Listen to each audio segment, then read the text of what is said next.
जय जय जगन्नाथ, जय जय जगन्नाथ, जय जय श्री जगन्नाथ। परम शास्त्र भागवत आपण माने श्रवण करुथिले महाप्रभुंकर स्वर सेविका सुनामधन्य सुगायिका प्रणम्य गायिका सुकंठी गायिका श्रीमती डॉक्टर नमिता अग्रवाल मांकर भावपूर्ण सुमधुर कंठरु आज भागवत रे आपण माने श्रवण करुथिले चतुर्थ स्कंध षड्विंश अध्याय आपण माने श्रवण करुथिले पुरंजनंकर मृगया संपर्क रे नारद मुनि प्राचीन बरही नृपति को कहले हे नरसाई पुरंजन नारी बसरे रहीकि मध्य भोग अर्थरे दिने मृगया निमित्त वन मध्य को गले मनोज्ञ रथ उपर बसी निजर आनंद पाई वनर निरीह पशुमान को तीर निक्षेप करी मानुषिक भावे वध कले। से अज्ञान वशतः जानीपारे ना जे जो प्राणी जीववध करे से सहस्र जन्म पर्यंत पशुरूपे जन्म निये। जीववध द्वारा मध्य नरक भोग हुए। एपरिक पितृदेव श्राद्ध पाई एवं विधिहीन यज्ञ पाई जो पशुवध करा जाए ताहा मध्य दोषावह। अपार पशुवध करी पुरंजन क्षुधा एवं तृषारे आतुर हेला परे फेरी आसिले राजप्रासाद को। स्नान भोजन समाप्त हेबा परे से पत्नी संग इच्छा करी खोजमते निर्दिष्ट स्थान रे तांको पाइले नाही। उच्छन्न होई सखी मानू को पचारिले कुह सखी कुआडे गले मोर सर्व सुलक्षणी हृदयर राणी। सखी माने कहले महाराज राणी भूमि उपरे शोइचंती। कौन पाई से एपरी अवस्था रे अछंती जेते पचारले मध्य नीरवता अवलंबन करूछंती। कामातुर पुरंजन राणी को चाटु वचन कही आलिंगन कले। राणी निरुत्तरा। पुरंजन आकुल कंठरे कहले राणी तुमर अभिमान यथार्थ। मृगया उद्देश्य मु वन को जाइथिबा अपराध पाई मते क्षमा करो। आउ कस्मिन काले मोर एपरी भूल हेब नाही। एते कथा सुनिला परे राणींकर मानभंग हेला। यहाँ परे मैत्रेय कहले हे विदुर पुरंजन राणींकर संपूर्ण आयत्तरे रहिले। जे ही विषय पढ़े एवं सुने तार कृष्ण प्रति भक्ति भाव गभीर भाव वृद्धि पाए। परमशास्त्र भागवत आपण मान आज श्रवण करुथिले चतुर्थ स्कंधर 26 अध्याय पुरंजनंकर मृगया संपर्क रे महाप्रभुंकर स्वर सेविका सुनामधन्य सुगायिका सुकंठी गायिका प्रणम्य गायिका श्रीमती डॉक्टर नमिता अग्रवाल मांकर भावपूर्ण सुमधुर कंठरु हे मोर प्रिय बापा माँ भाई भणी मान आसंता काली श्रीमद्भागवत चतुर्थ स्कंध सप्तविंश अध्याय आपण माने श्रवण करिवे जानिवे। राजा पुरंजनंकर पत्नी पुत्र एवं कन्यांक प्रति अहेतुक आसक्ति एवं काल कन्या जरार नारदंक अभिशाप संपर्क रे भीमस्यापि रणे भंगो मुनेरपि मतिभ्रमः यदि शुद्धम अशुद्धम वा मम दोषो न विद्यते। परमशास्त्र भागवत श्रवण कले। संध्या समय भागवत शुणिले। संध्या दर्शन सहित एवं आसंतु प्रभुंकर मंगलमय दिव्य कथा को आमे माने श्रवण करिबा। संध्या समय रे प्रभुंकर चिंतन करिबा। महाप्रभु पतित पावन नारायणंकर अति सुंदर भाव रे आपण माने दर्शन करुचंती पावन पुरुषोत्तम क्षेत्ररु। जय जगन्नाथ टीवीर सीधा प्रसारण रे महाप्रभुंकर अति दिव्य दर्शन सुंदर दर्शन एवं श्रीमंदिर अपूर्व दर्शन आपण माने करुचंती। श्रीमंदिर महाप्रभुंकर मंदिर प्रभु जो मंदिर रे विराजमान करिचंती इति सबु पूर्वरु श्री श्री संबोधन नहीं। श्री मंदिर श्री जगन्नाथ श्री क्षेत्र इति सबुरी पूर्वरु श्री आउ जगतर नाथ जगन्नाथंकर पावन पुरुषोत्तम क्षेत्र अत्यंत मंगलमय दिव्य क्षेत्र। ए पुरुषोत्तम क्षेत्र आपण माने घरे बसी निज टीवी प्रदारे जय जगन्नाथ टीवीर सीधा प्रसारण रे आपण माने दर्शन करुचंती। महाप्रभुंकर दिव्य कथा को आसंतु श्रवण करिबा। मंगलमय महाप्रभुंकर मंगलमय दिव्य कथारे आज आमे श्रवण करिबा। संध्या समय कथारे जे मुक्तिमंडप संपर्क रे श्रवण करिबा। आमे अनेक विषय रे सुनु अनेक तथ्य तत्व आपण माने मध्य जानंती। महाप्रभु परम दयालु देखंतु केते श्रीमंदिर संध्या समय केते सुंदर लागुची। श्रीमंदिर को चाहिदेले पेट पुरी जाउची। बड़देउल को चाहिदेले देखीदेले मन आनंद हो जाउची नहीं। तो आमे माने सुनिबा मुक्ति मंडप रे केउ माने बसिबार अधिकार पाइछंती। ये संपर्क में श्रवण करवा मुक्ति मंडप संपर्क में विस्तृत भाव में आम मैंने आलोचना करवा चर्चा करवा मुक्ति मंडप ये संपर्क में नहीं श्रीमंदिर रे 16 मंडप रही श्रीमंदिर रे केतोटी मंडप 16 मंडप 16टा मंडप विभिन्न देखंतु 16 मंडप कौन कौन भेट मंडप चाहाणी मंडप स्नान मंडप प्रसाद मंडप वैकुंठ मंडप बकुल मंडप भोग मंडप मुक्ति मंडप माजना मंडप जलक्रीड़ा मंडप नाभिकटा मंडप देवसभा मंडप अचिंता मंडप नाटपा मंडप आड़प मंडप बलि मंडप रत्न वेदी जोटा को आम कहूचे दोल मंडप दोल वेदी और यज्ञ मंडप श्रीमंदिर किछि मंदिर भितर किछि मंदिर बाहर रही तो मुक्ति मंडप संपर्क में निश्चित भाव में आम मैंने श्रवण करवा अरुण स्तंभर सुंदर भाव में दर्शन है महाप्रभुंकर दर्शन सहित परम मंगलमय महाप्रभुंकर मंगलमय कथा को आम माने जितेबले श्रवण करुचे निश्चित भाव में भारी आनंद लगुच हे महाप्रभु हे दीनबंधु दयालु कृपालु भक्त वत्सल अगतिर गति अनाथर नाथ हे जगतर नाथ जगन्नाथ आपण ही होचंती जगन्नाथ एमितिका दिय प्रभु होचंती किए ना प्रभु होचंती समन्वयवादर देवता हेले जगन्नाथ सूत्रे मणिगण आइब सकल मणिगण जमिति गोटे आमर सूत्र रे ग्रथित होकर गोटे वर्णाढ़ सुंदर मालार परिणत होता है सेपरी समग्र ब्रह्मांड एक ब्रह्मसूत्र रे ग्रथित गुंथा सूत्रात्मा रूप से ब्रह्म अनेकत्व मध्य एकत्व प्रकाशित करिछन्ति भगवान एक प्रभु होचन्ति एक तांको विभिन्न नाम रे रूप रे आराधना करा जाए उपासना करा जाए वैदिक जुगर मध्य ही तत्वर उद्घोषणा करा जाइछि कौन वेदर कहले ऋग्वेद कौन कहले कहले एकम सद विप्राह बहुधा वदन्ति सत्य एक किंतु विद्वान माने पंडित माने बहु नाम रे बहु भाव रे सही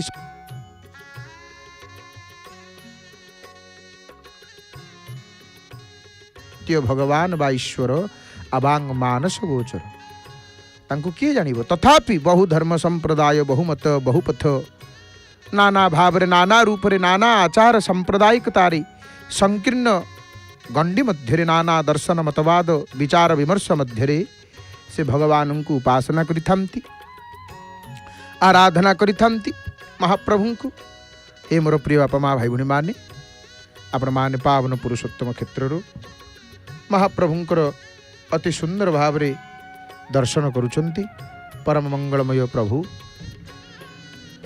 पतित पावन नारायण प्रभु हेले पतित पावन इठी पतित पावन रूप रे कहीं विराजमान करिसंती आपण माने ताहा जानंती प्रभु होचंती पतित पावन तो आमे जो कथा आलोचना करुथले चर्चा करुथले समन्वयवादर देवता होचंती जगन्नाथ मुक्ति मंडप संपर्क में निश्चित भाव में श्रवण करवा प्रभु को देखुचे जेहेतु प्रत्येक विषय आलोचना प्रभु ठारे आरंभ प्रभु ठारे शेष तांकरी ठारे ही आरंभ तांकर कथार तो अंत नहीं कि आदि नहीं अनंत हरि कथा अनंता कहई सुनई बहुविधि सब संता आहा देखंतु नीलचक्र उड्यमान पतित पावन ध्वजा पताका केते आनंद लगुच केवल दर्शन करदेले हे महाप्रभु बलियार भुज आपण को अंतर रे बाहर सर्वत्र उपलब्धि करुची प्रभु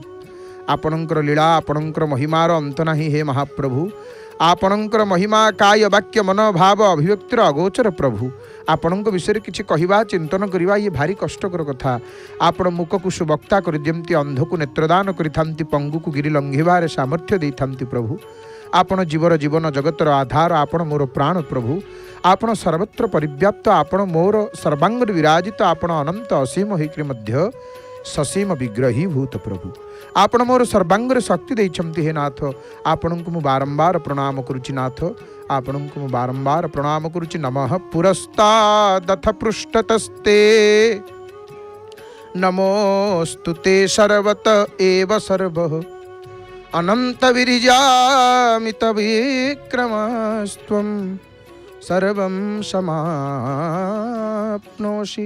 ततोषि सर्वः। हे सर्वात्मा, आपणଙ୍କୁ ସମ୍ମୁଖରେ ନମସ୍କାର କରୁଛି, ଆପଣଙ୍କୁ ପୃଷ୍ଠଭାଗରେ ନମସ୍କାର କରୁଛି, ଆପଣଙ୍କୁ ସର୍ବ ଦିଗରେ ପ୍ରଣାମ। ହେ ଅନନ୍ତ ବୀର୍ଯ୍ୟ, ଆପଣ ଅସୀମ ବିକ୍ରମଶାଳୀ, ଆପଣ ସମଗ୍ର ବିଶ୍ୱବ୍ୟାପୀ, ଅତଏବ ଆପଣ ସର୍ବସ୍ୱରୂପ। ଆପଣ ଭିନ୍ନ ମାନେ ଆପଣଙ୍କ ଛଡ଼ା ଭିନ୍ନ ଅନ୍ୟ କୌଣସି ସ୍ୱତନ୍ତ୍ର ସତ୍ତା ନାହିଁ। ଆପଣଙ୍କର କଥା ପ୍ରଭୁ ଆପଣଙ୍କୁ ସମର୍ପଣ କରୁଛି ହେ ମହାପ୍ରଭୁ। ତ ପ୍ରଭୁଙ୍କର ମଙ୍ଗଳମୟ ଦିବ୍ୟ କଥାକୁ ଆମେମାନେ ଶ୍ରବଣ କରିବା। पावन पुरुषोत्तम क्षेत्र नीलचक्र श्रीमंदिर दर्शन सहित नीलचक्र उड्यमान पतित पावन पताकार अपूर्व दर्शन आम मैंने करुचे एवं पतित पावन नारायणकर सुंदर दर्शन मध्य आम मान करुचे। तो आम श्रवण करवा मुक्तिमंडप संपर्क रे। नहीं मुक्तिमंडप मुक्तिमंडप मुक्तिमंडप एमिति गोटे मंडप। मंडपर नाम कौन? मंडपर नाम है मुक्तिमंडप। तो मोर प्रिय अपमा भाई भाई माने आपण मानु कि अकिंचन तार हृदय गभीरतम प्रदेश विपुल श्रद्धा भक्ति सम्मान अर्पण करुच्ची। प्रभुंकर मंगलमय कथा आमे माने श्रवण करिबा, मुक्तिमंडप संपर्क रे सुनिबा। श्रीमंदिर रे आमर मुक्तिमंडप एमिति गोटे मंडप, नाम होची कौन? मुक्ति मंडप। मंडपर नाम मुक्ति मंडप। ये कहीं केमिति हेची? एपरी हबार कारण कौन? हे प्रियतम जगदानंद आनंददायक जगमोहन पतित पावन प्रभुंकर लीला होची देवतांकु अगोचर। प्रभुंकर लीला देवतांकु अगोचर नहीं। तांकर लीला को किए बा वर्णना करिवो, किए बा कहिवो, किए बा सुनिवो। हे प्रभु, आपण कौन करने को चाहती ताहा केवल आपण ही जानती। आपणक माया केवल आपण ही जानती प्रभु। जोठार आमे भाविबा जे समाप्ति हो गला, सेठी प्रभु कौन करती? असमाप्ति कर दियंती। जोठारे असमाप्ति करने को आमे चाहूँ, सेठारे आपणकर कार्यर समाप्ति होता है प्रभु। तेणु आम भली मूढ़मतिर इच्छा करने प्रभु व्यर्थ हो जाए, प्रभु व्यर्थ हो जाए। हे महाप्रभु, थरुटिए कृपा नेत्र रे चाहि दियंतु महाप्रभु, थरुटिए कृपा नेत्र रे चाहि दियंतु। हे दीनबंधु, हे दयालु, सिंहद्वारे केते भक्त प्रवेश करुचंती। महाप्रभुंकर दर्शन करिवे, प्रभुंकु अवलोकन करिवे नहीं। तो मुक्तिमंडप कौन? मुक्तिमंडप जोठी विप्रमान बसंती, जोठी ब्राह्मण माने 16 शासन ब्राह्मण नहीं। मुक्तिमंडप पंडित सभा। तो ये मुक्तिमंडप कौन? आमे टिके भल भाव श्रवण करिबा जे मुक्तिमंडप संपर्क रे। श्रीमंदिर रे 16 गोटी मंडप आ 16 गोटी मंडप रु मुक्ति मंडप। तो मुक्ति मंडप होची आमर श्रीमंदिर भितरे बड़देउल आमर जो 82 नंबर प्लॉट सत्यलिपि अनुसार आमर मुक्ति मंडप जो रही जो आमर 16 गोटी मंडप, भेट मंडप, चाणी मंडप, स्नान मंडप, प्रसाद मंडप आदि आदि एमिति 16 गोटी मंडप रही नहीं। तो ये मुक्ति मंडपटी आमर 82 नंबर प्लॉट रे अवस्थित श्रीमंदिर भितरे एवं श्रीमंदिर 16 मंडप मध्यरु अन्यतम ये गोटे प्राचीन सांस्कृतिक पीठ होची मुक्ति मंडप। श्रीमंदिर भीतर बेढ़ार कल्पवट आउ रोहिणी कुंड श्रीमंदिर भितर बेढ़ार कल्पवट आउ रोहिणी कुंडर मध्यवर्ती आमर यो पवित्र स्थानटी मुक्ति मंडपटी अवस्थित।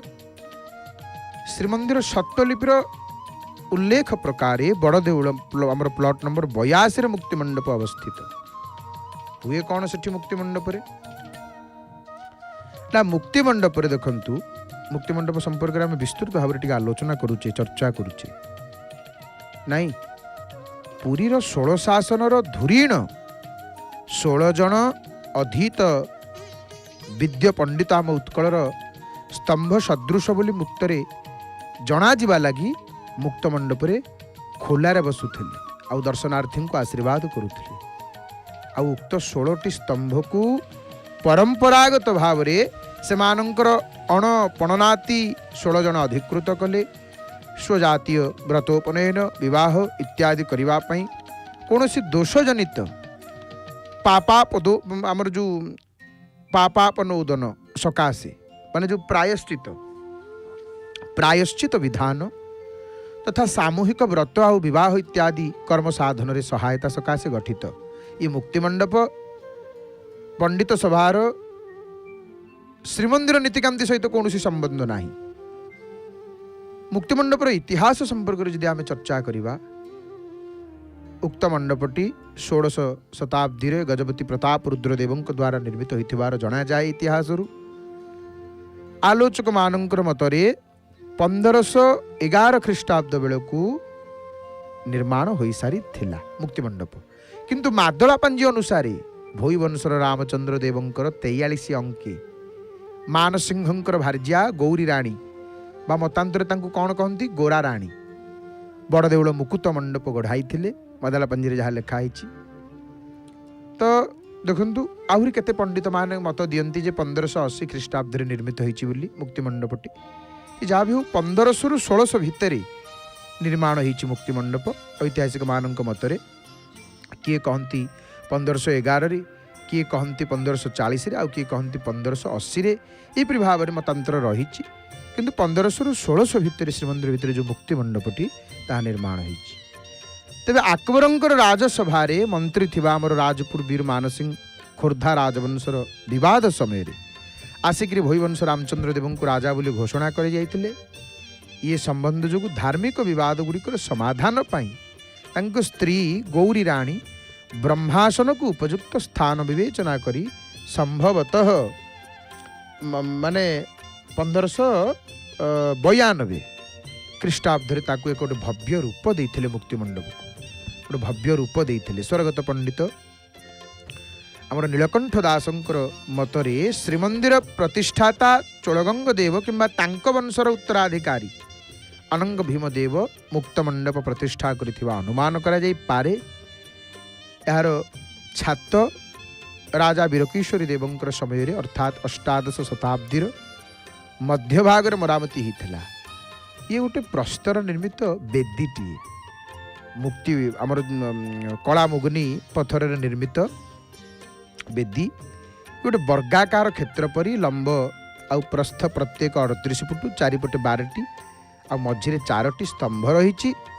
खूब मसृण आउ गाढ़ कलावर्णर स्तंभ गुड़िकर गोलेई होउची 5 फुट 5 इंच 5 फुट 5 इंच स्तंभर कहीं कहती ओजन संभाळिबा पई मझी स्तंभ 4टी सिमेंट दिया जाई प्राय 2 गुण मोटा करा जाइछि। प्रति स्तंभर उच्चता 8 फुट। मंडपर उपर कांथरे नृसिंह गणेश दुर्गा ब्रह्मा श्रीकृष्णंकर मूर्ति अछंती। केतेक चामर धारिणी मूर्ति कोणार्क मंदिर अणा जाइकरी सेठी लगा जाइछि अवस्थापित करा जाइछि। कोठी मुक्ति मंडपरे कोणार्क मंदिर जेतेबेले भांगी जाइछि सेठू अनेक जिनिस आछि ना अरुण स्तंभ आसी अनेक जिनिस आछि तो सेठू चामर धारिणी किछि मूर्ति आसिक मुक्ति मंडपर मध्य लगा जाइछि। तो ये अनुमान करा जाइछि ऐतिहासिक माने गवेषक माने ये कथा को अनुमान करिसंती। मंडपर पश्चिम दिगरे कालींकर चित्र मुक्ति मंडपर आउ सेठी गणेश अछंती नृसिंह अछंती। सेठी गणेश आउ नृसिंह पई कालींक पई भोग लगा जाए। बेढ़ा परिक्रमा कला बेले यात्री माने यार पश्चिम रोहिणी कुंड सुदर्शन चक्र आउ भूषंड काकं को दर्शन करि थांती। ये मंडप को लागिक नृसिंह मंदिर रही। नृसिंह मंदिर मंदिर चट्टाण ठारू प्राय 5.5 फुट उच्चरे मुक्ति मंडप अवस्थित। मुक्त मंडप पंडित सभार गोटे निजस्व पाठागार अच्छी। मुक्ति मंडपर देउल भितर आउ से पाठागार रे से लाइब्रेरी रे अनेक मूल्यवान प्राचीन सब ग्रंथ रही।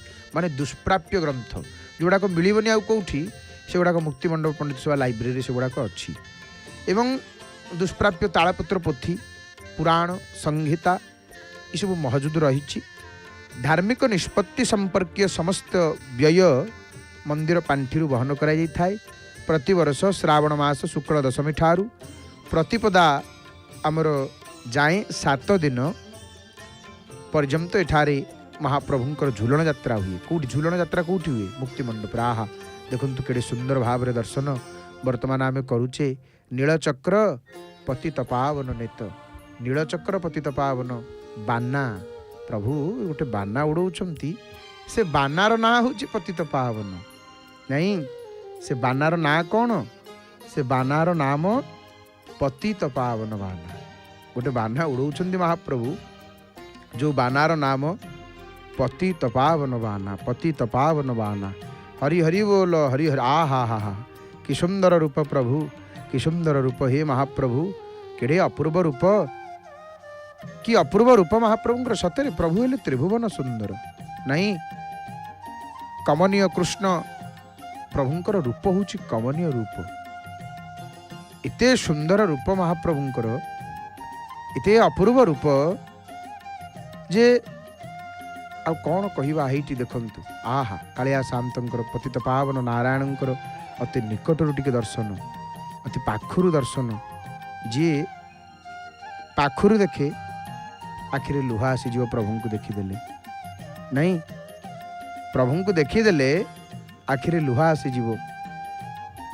उज्ज्वले पूरित पद्मलोचन कुकिल कुबली कल वचन कुंकुमे शोभा कला श्री अंग करे उपहास कोटि अनंग। ये रूप महाप्रभुंकर इते सुंदर रूप, इते अपूर्व रूप। माने महाप्रभु कृष्णावतार रे इते शिशु रूप रे प्रभु लीला कले। नंदराजांक घरे गुरुंडी गुरुंडी खेलुले बुलुले महाप्रभु। केते बेले नंद प्रांगणे बुली करी कलभ प्राय होई झूली। केते बेले धूली खेलुले, केते बेले धूली हुअंती बोली करे धरी माए होअंती चली। कांदंती बाणी कर्कश पाई कपटे जशोदा शांति कराई। केते बेले धूली रे खेलंती, केते बेले पंकरे खेलंती।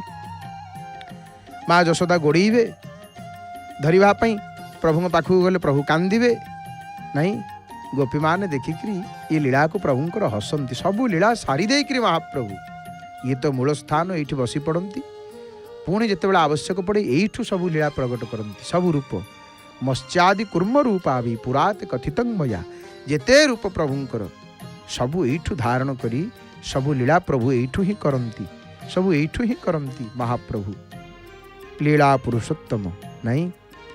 तो महाप्रभुंकर केते सुंदर रूप, केते ये रूप को देखी देख माँ जशोदा प्रभु भारी कौन करती कि भारी कौतुक प्रिय महाप्रभु, भारी कौतुक प्रिय।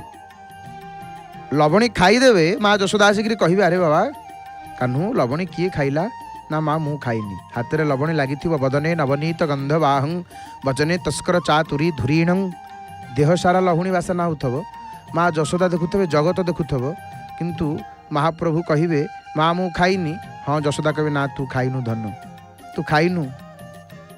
कंजलोचनिया कला कन्हाई कला मुख कुलुची जाऊ ठाई।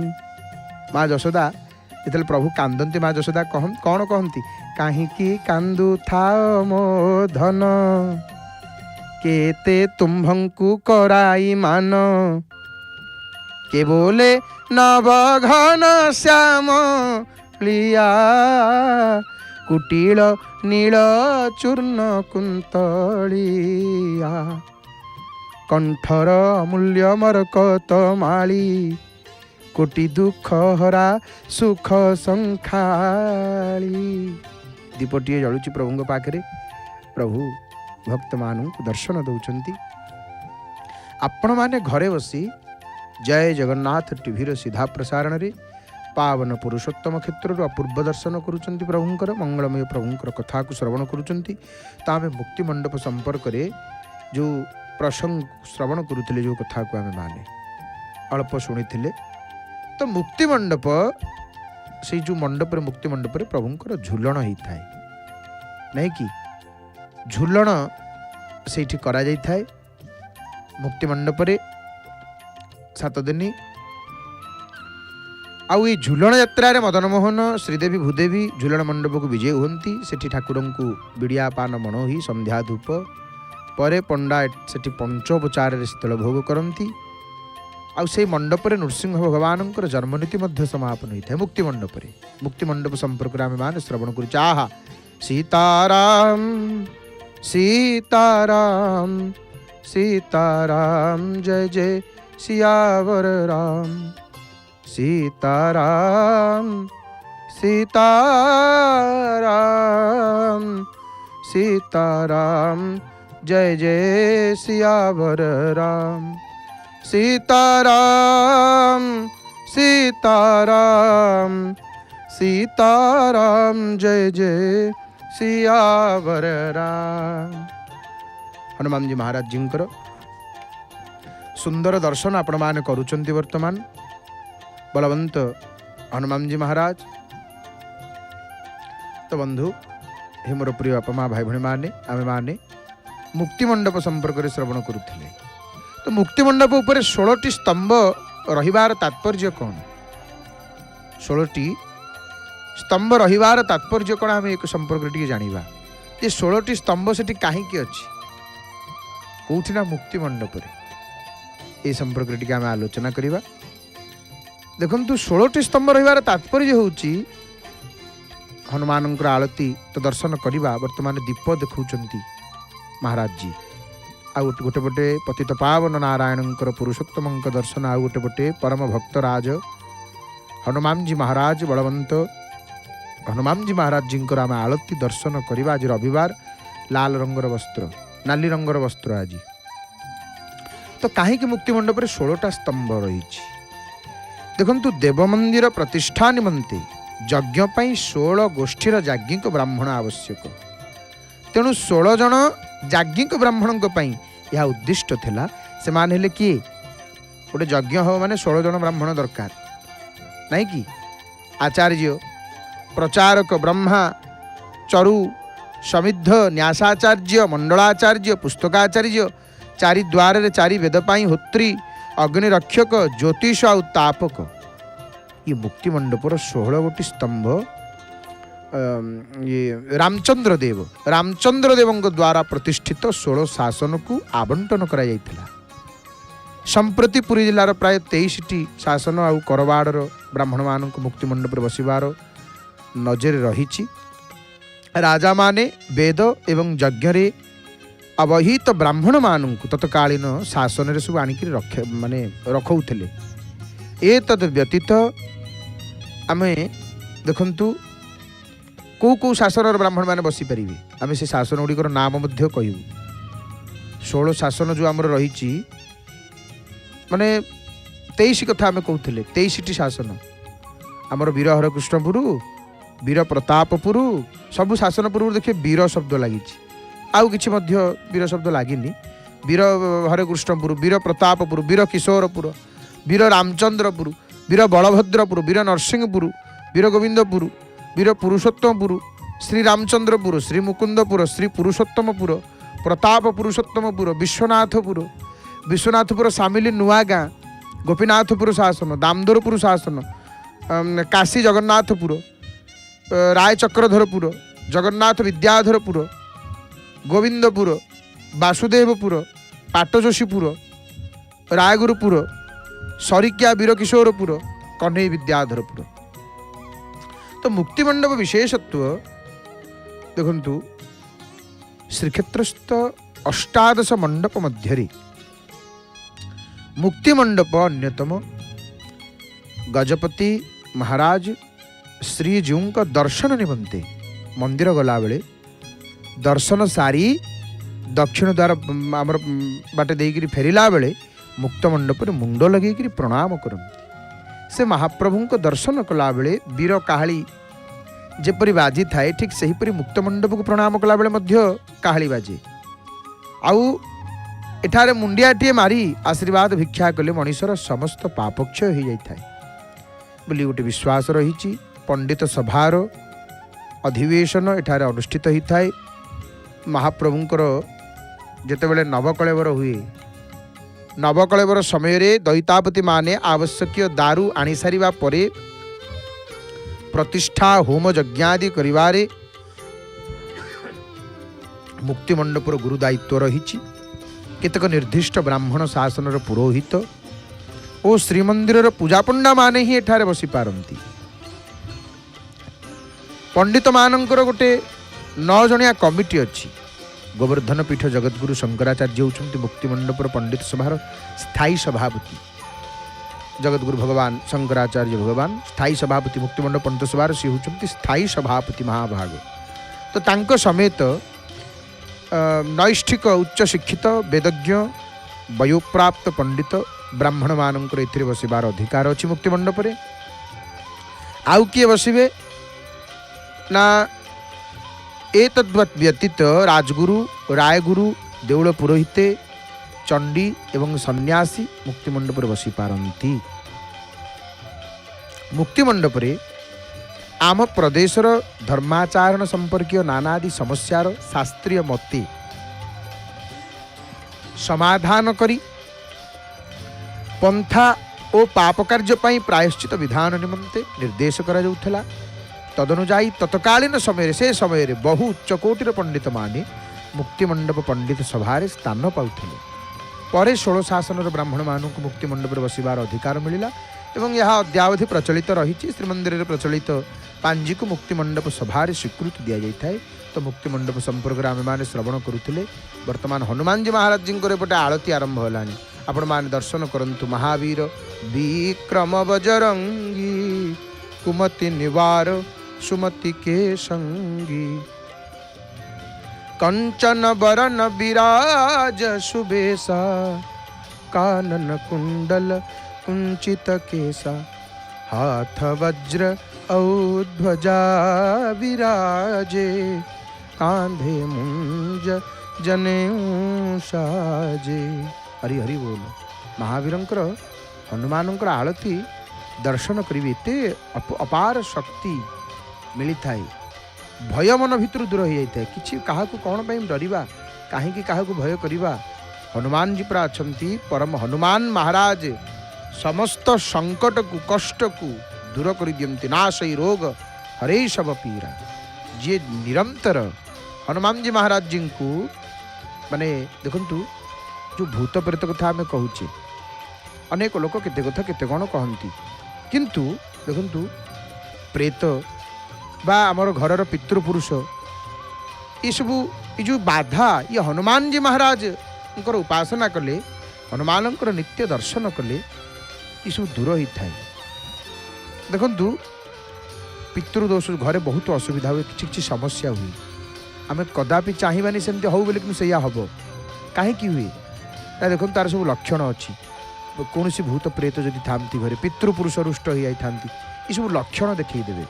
लक्षण कौन देखो पितृगण होती आमर पूर्वज नहीं, जो मानकर ऋण आम उपर रही, कारण से आम जीवन पर किसी ना कि उपकार करिसेंती। जमिति मनुष्य लोक उपर पितृलोक अच्छी, पितृलोक उपर सूर्यलोक एवं ताठारु आहुरी उपर है स्वर्गलोक। ये सब लोक गुड़ाक रही। तो आत्मा जितेबाला शरीर त्याग करी सर्वप्रथमे उपरको उठे तेज ताकू पितृलोक को जाए। आठी आमर माने पूर्वज मान मिलती। जदि से आत्मार भल पुण्य थाए तेबे ये पूर्वज मान प्रणाम करी निजक धन्य मन करती जे ये जाहू निर्दिष्ट आत्मा आम वंश जन्म होकर आमको धन्य करिछि। तेणु तापर आत्मा निज पुण्य आधारित सूर्यलोक आड़ को जाए, अग्रसर हुए। सेठू आगु को जदि आहुरी अधिक पुण्य थाए से आत्मा सूर्यलोक अतिक्रम कर स्वर्गलोक आड़ को जाए। किंतु कोटि कोटि मध्य गोटे अधे आत्मा ही एपरी थांती जे परमात्मा निकट में लीन हो जाए, जहाँ को पुनर्बार जन्म नेबा पड़े ना। मनुष्य लोक एवं पितृलोक रे अनेक आत्मा पुणी थे निज इच्छावशतः मोहवशतः निज वंशे सब जन्म नियंती नहीं। पितृदोष रही था। एपटे देखो पूजा पंडा सामंत महाभागा आसिक उपस्थित होले। हनुमान जी महाराज जी आलती चली, महापुरुषर आलती हम खूब कम समय भितर। तो देखो पितृदोष जो घरे बहुत किसी एमती असुविधा होता है। मोर बापा माँ भाई भाई मैंने आपण ध्यान सहित शुणु ये पितृदोष कौन। देखु आमर ये पूर्वज मैंने सूक्ष्म व्यापक शरीर में निज परिवार को जिते देखती अनुभव करती जे आम परिवार लोक मैंने ना आम प्रति श्रद्धा रखिंट ना एमानंकर कौन भल पाइबा किंबा स्नेह अच्छी ना कौन सुजोग एमाने आमको मन पकाउछंती किंबा आमर ऋण परिशोध करने को चेष्टा करुछंती। तेबे ये आत्मा माने दुखित होकर निज वंशज मानक अभिशाप दियंती। आउ से अभिशापटा ही हूँ पितृदोष। हनुमान जी बर्तमान बत्ती आलती आरंभ होलानी नहीं।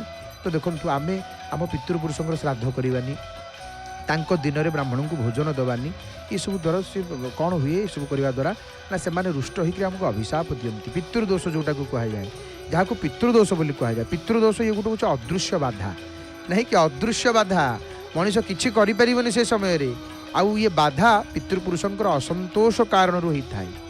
पितृपुरुष रुष्ट होवार अनेक कारण थाई पारे नहीं, अनेक कारण अच्छी माने आम मान आचरण रु कौन सी परिजन द्वारा करा जाइथिबा भूल रु श्राद्ध आदि कर्म न करिबारु अंत्येष्टि कर्म आदि होइथिबा कौन सी त्रुटि कारण मध्य होता है पितृ दोष जो लगे।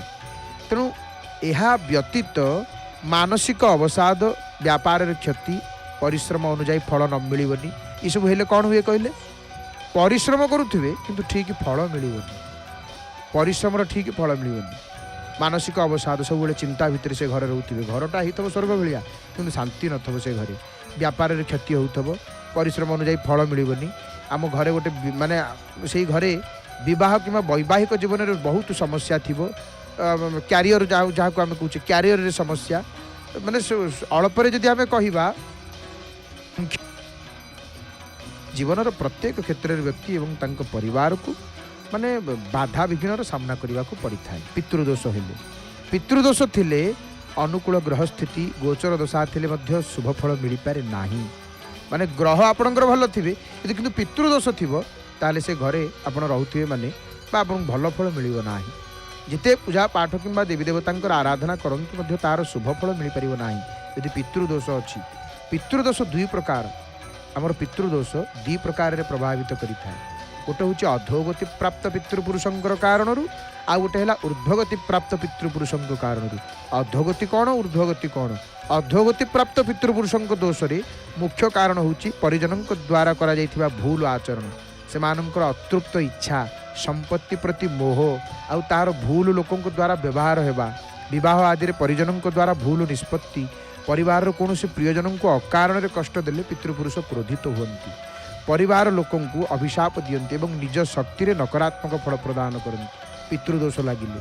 ऊर्ध्वगति प्राप्त पितृपुरुष साधारणतः पितृदोष उत्पन्न करती ना, किंतु सेमानकर जो कौन सी रूप से अपमान हेले किंबा परिवार पारंपरिक रीतिनीतिर पालन न कले, आम पूर्वज माने यही पर्वटा को पालन करुले, आमे ताकू जानिले आमे ताकू बंद करदेले, पितृदोष लगिबो, पितृपुरुष माने असंतोष हेबे।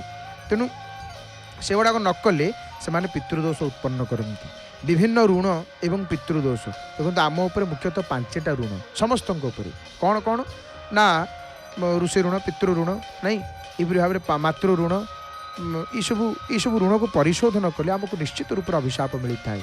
से ऋण गुड़िक कौन? गोटे है मातृ ऋण, मातृपक्षर समस्त लोक माँ, मामू, अजा, आई, माउसी, मौसा, मातांक स्थान परमात्मा ठारू मध्य उच्चरे मांकर स्थान।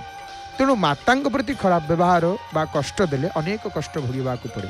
आ गोटे पितृ ऋण, पिता हेले रक्षक, पिता पक्षर लोक, बापा, जेजेबापा, दादा, बड़ बापा आदि आदि पितांकर सम्मान न करने द्वारा अर्थाभाव, दारिद्र्य, संतानहीनता भली कष्ट सब प्राप्त होता है।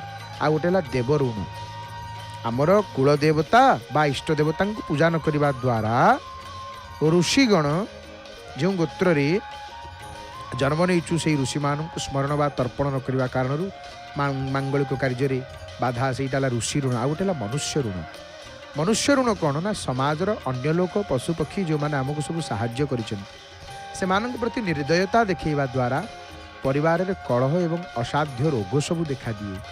पितृपुरुष रुष्ट होवार लक्षण कौन देखो पितृदोष लगी कि नहीं केमती जानवे आमर पितृदोष लगी आम पितृ आम उपर असंतोष अच्छा तार लक्षण कौन ध्यानर सहित शुणु यही सब घटना घटव यही सब घटना आपण घरे घटुची आपण सहित घटुची माने आपण निश्चिंत हो जातु हाँ मत पितृदोष लगी। हनुमान जी को पुष्पांजलि अर्पण कले आलती आम दर्शन करुले महावीर एपटे देखु महाप्रभुंर सुंदर दर्शन शंख जल पकईले शंखोदक शंख पानी सब भक्त मान पड़ा महावीर आलती आम दर्शन कले। तो हे मोर प्रिय बापा माँ भाई भणी मैंने आम जो पितृदोष संपर्क में चर्चा करुले मन रखु हरि हरि बोल हरि हरि बोल हरि हरि बोल मणिमा। तो आम जो पितृदोष संपर्क में आलोचना करुले यही कथा यही घटना जदि आपण सहित घटुची आप निश्चित हो जातु जे हाँ पितृदोष लगी कौन।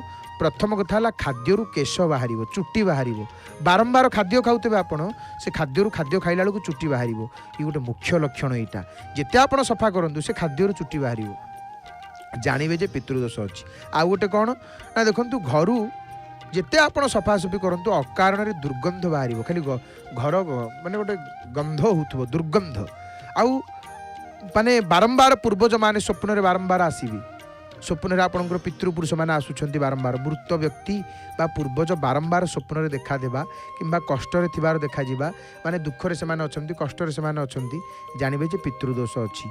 आउ देखिए गोटे कौन भल कम होला खाली बाधा होथबो शुभ कार्य बाधा होथबो घरे गोटे कौन भल कम शुभ कार्य गोटे उत्सव गोटे कौन फंक्शन अच्छी घरे गोटे जानी यात्रा पर्वपर्वाणी गोटे घरे आपंकर थी हठात गोटे अशुभ घटो आपड़ जानवे जे पितृदोष अच्छी। पितृदोष कारण ही ये सब हुए। आउ कौन विवाह विलंब पुओ सब ठीक भल जगह चाकरी करते रूप बढ़िया गुण बढ़िया देखा भारी सुंदर रजा परिका झील मध्य ठीक से हीपरी किंतु देखला बेलू विवाह विलंब बाहागर हो पार न जानवे जे पितृदोष पितृपुरुष माने कोप रुष्ट पितृरुष्ट अच्छा विवाह विलंब घर कौन सदस्य सबु दृष्टि योग्य थे कौतरे गोटे उणा देहरे न कर्पूर लगी हेले महाप्रभु आलती दर्शन करवा खूब कम समय भितर माने से माने सबु दृष्टि योग्य थे किंतु विवाह न हो पारिबा ये गोटे पितृदोषर कारण। आउ कौन लक्षण ना संपत्ति किणा बिकार असुविधा जमी बा घर किणवा बिकबारे बारंबार प्रतिबंधक आसवा जानवे जे पितृदोष संतान न हेबा नहीं मेडिकल रिपोर्ट स्वाभाविक थी सबु सत्वे संतान सुखर वंचित होगा ये पितृदोष कारण। आ पितृदोष शांतिर उपाय कौन आमे तो लक्षण